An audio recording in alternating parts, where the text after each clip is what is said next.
Okay, once these type of grasses are established, they make really beautiful fall accent plants.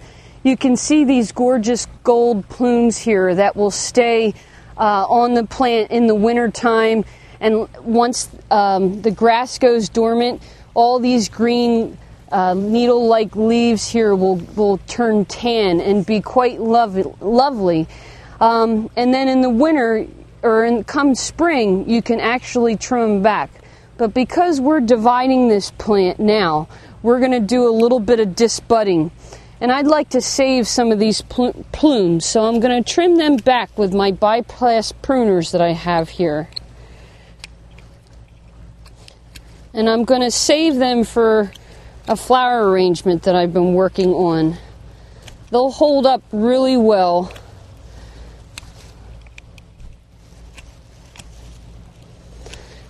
Once I've gotten as many of these off as I'd like, I'm going to follow up with some sharp scissors. I'm just going to put these here in this vase so I can enjoy them a little bit longer. Then I'm going to take a handy pair of just good old kitchen scissors, and I'm going to come down to the base of this plant, and I'm just going to start trimming it back. I'm just going to cut all these reeds of grass back.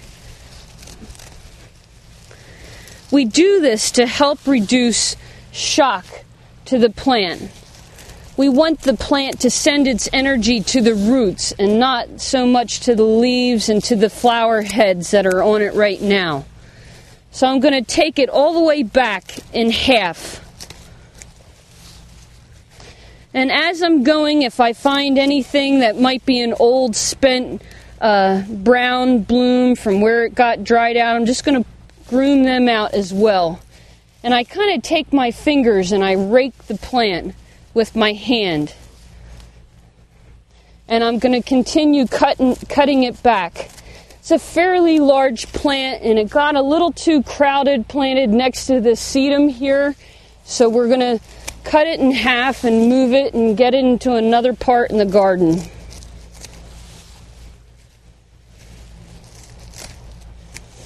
Nearly got it all trimmed back. Grasses are amazingly resilient. They're just like a lawn. You cut it and it comes back.